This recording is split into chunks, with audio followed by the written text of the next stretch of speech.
According to project manager Katie Sawyer, the City of Pittsburgh's Department of Mobility and Infrastructure started phase one of a two-part project to connect the Great Allegheny Passage to Point State Park, a plan that has been in the works for the past 4 years. Project manager Katie Sawyer says the Department of Mobility and Infrastructure received a multimodal grant 4 years ago from the government to add bike lanes to the downtown area.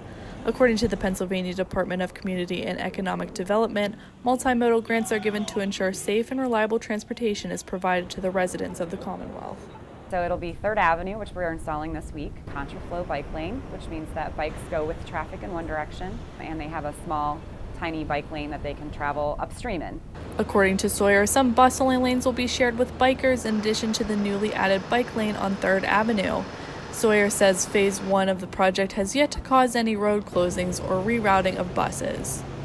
Pavement crews will occasionally stop traffic to install pavement markings. According to Sawyer, the Department of Mobility and Infrastructure planned on implementing the bike plan onto Fort Pitt Boulevard, but businesses on this street were unhappy about the lack of parking that would come from it. We decided to look at alternates, and 3rd Avenue is actually a pretty comfortable street for cyclists already. It's a flow street, serves mostly local traffic. The Department of Mobility and Infrastructure found that Fort Pitt Boulevard was a busier street compared to 3rd Avenue. We're hoping that 3rd Avenue will work out better for cyclists. Sawyer says phase two of this two-part project will require more construction than phase one. We are going to have some concrete work that we have to do.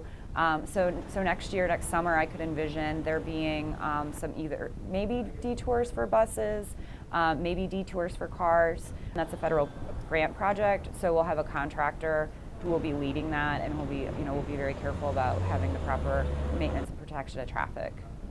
According to the Department of Mobility and Infrastructure, phase two of this project will begin in 2019. Reporting from 3rd Avenue for Point News, I'm Victoria Bales.